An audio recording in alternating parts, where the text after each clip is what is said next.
Pemirsa, Anda masih dalam Zooming with Primus, sesi terakhir tentang strategi bank menggarap pasar milenial. Nanti Pak Edwin terakhir, Pak, penutup. Saya mulai dari Ibu Corina. Nah, ini kan orang semua ke one stop service. Nah, bagaimana BNI memberi pelayanan yang cepat, tetapi tidak hanya menabung, tapi BNI juga memberi kemudahan milenial mau kemana, mau asuransi juga bisa dibantu, mau investment juga dibantu. Ya, terima kasih Pak Primus. Ya, one stop service ini memang satu kata yang memang mudah ya Pak, tetapi sebenarnya penerapannya, kemudian juga bagaimana nasabah melihat itu mungkin dari beberapa aspek gitu ya. Jadi kalau kami melihat adalah one stop service ini adalah mulai kita onboardingnya, mengakuisisinya, mengaktifasinya, kemudian menjadi loyal customer-nya sampai kita direferensikan kepada teman-temannya mereka gitu. Jadi itu yang kami coba lihat bagaimana kepuasan satu nasabah itu adalah dari awal waktu mereka mulai engage dengan kita sampai dia merasakan experience-nya, kemudian mereka merasa oke, benar ini yang saya butuhkan dan akan selalu saya gunakan sampai mereka bisa bercerita kepada orang lain. Jadi kami melihat di sini adalah life cycle daripada sebuah produk itu nggak cuma di depannya saja. Oh ini oke, ini gampang bukanya enggak, tetapi kami benar-benar ikutin mulai dari pembukaan rekening tadi sebenarnya contoh salah satunya adalah bagaimana kita bisa kasih experience yang sangat bagus buat mereka dan aman, simple, cepat gitu ya, baik itu melalui yang digital opening account maupun melalui yang sonic mesin seperti ATM tapi bisa untuk membuka account gitu ya, sampai mereka bisa mengaktifasi mobile banking, bertransaksi di situ dan melihat programnya. Nah, ini yang coba kita terus lakukan perbaikan Pak Primus. Jadi one stop service-nya nanti di mobile banking itu menjadi satu-satunya tempat yang menjadi seluruh kebutuhan dari nasabah kami. Jadi di mobile banking itu mereka bisa bayar semua tagihan memang diperlukan dalam 1 bulan. Kita siapkan juga fitur kita sebutnya dicatat Pak. Jadi di situ sudah ada catatannya setiap bulan nih sebenarnya Ibu Corina ini tiap tanggal 5 bayar uang sekolah anak, tanggal 8 bayar mungkin televisi berbayar, kemudian bayar apa lagi. Nah di situ kami siapkan satu fitur di situ dan mereka nggak usah pusing karena ada notifikasinya. Oke, jadi ada yang langsung didebet dari rekening, ada juga yang memang mereka harus lakukan secara manual gitu. Jadi kita benar-benar ikutkan itu sampai ke kebutuhan mereka yang memang harus dilakukan terus. Kemudian kalau untuk recurring ataupun transaksi bulanan yang harus diselesaikan, kemudian yang kedua adalah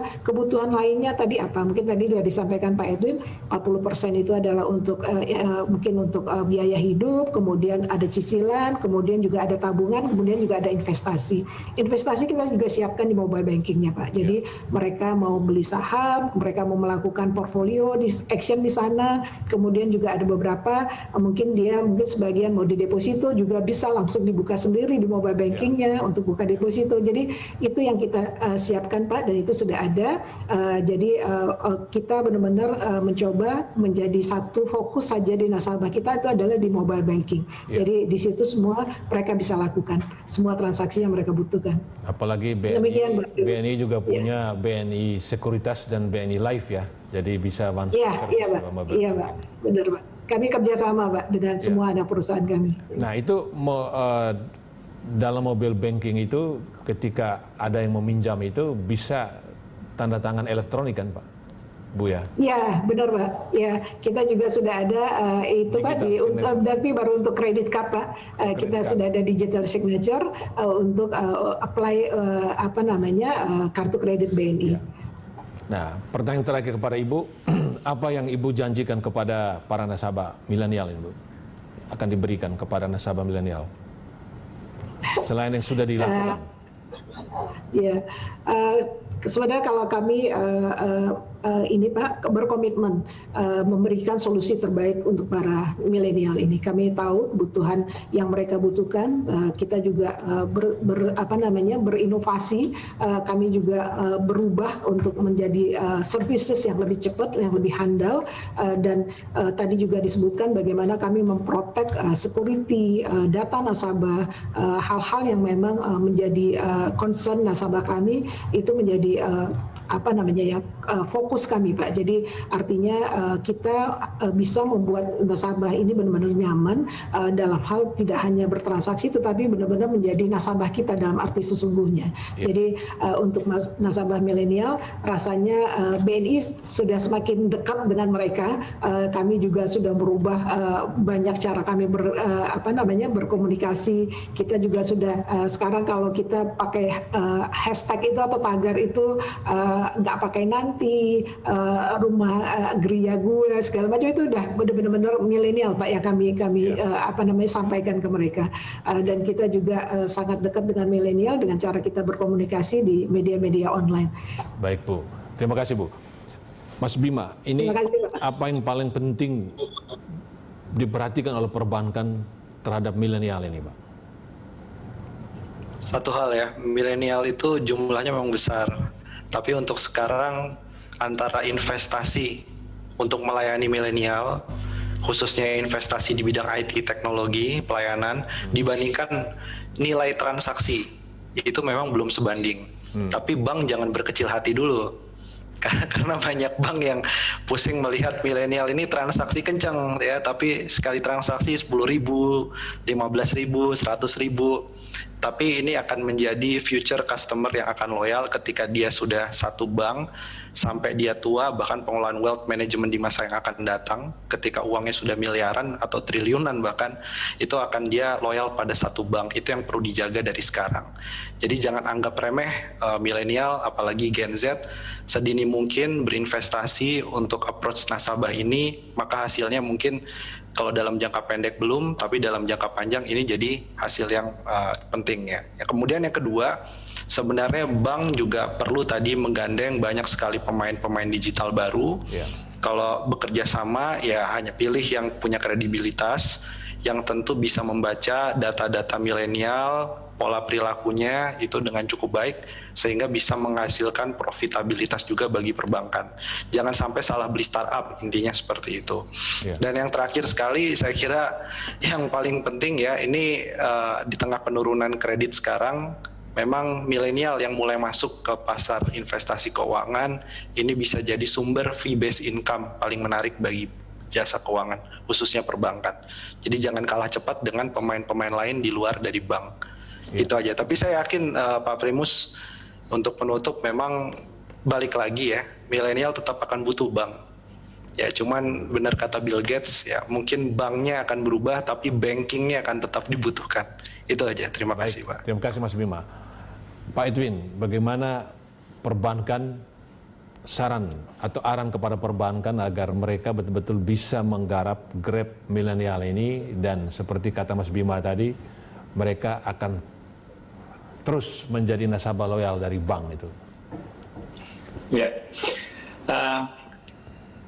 ada beberapa hal yang mungkin bisa kita angkat dalam isu ini. Yang pertama adalah tentunya tadi kita bicara mengenai, saya sependapat dengan Mas Bima mengenai masalah loyalty program.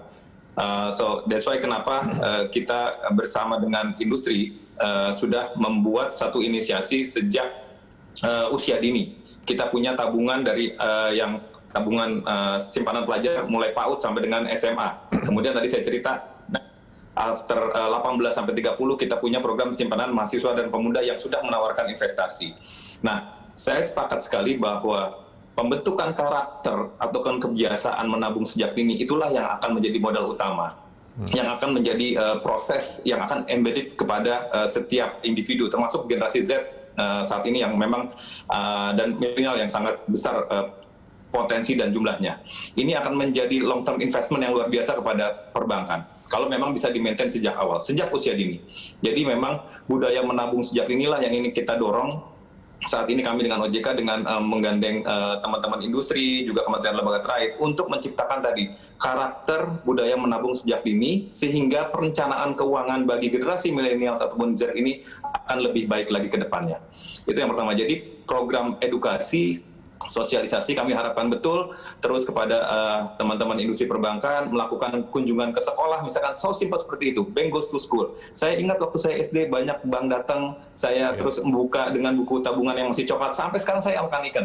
Ingat terus Bu. Jadi hal-hal seperti itulah yang akan terus nempel. Jadi kegiatan-kegiatan yang memberikan awareness dan juga pemahaman kepada milenial ataupun Z itu yang perlu kita lakukan dan kita harapkan didukung oleh teman-teman dari industri dan selama ini memang sudah dilakukan dan kita bisa tingkatkan. Yang kedua adalah dari sisi tadi kembali lagi masalah proteksi. Keamanan betul, inovasi saya sependapat sekali lagi akan perlu adanya inovasi yang mendukung memberikan kemudahan kepada generasi milenial untuk melakukan transaksi. Tadi yang disampaikan oleh Bu Korina sudah sangat luar biasa apa yang sudah dilakukan Bank BNI. Tinggal bagaimana kita memastikan bahwa apa yang dilakukan transaksi semuanya adalah secara aman dan terlindungi masalah nasabahnya. Yang ketiga adalah tentunya dalam hal ini kami dari OJK tidak bisa sendiri. Kami memerlukan dukungan tidak hanya dari kementerian lembaga, industri jasa keuangan, tapi juga komunitas ataupun masyarakat. Terpenting adalah keluarga inti.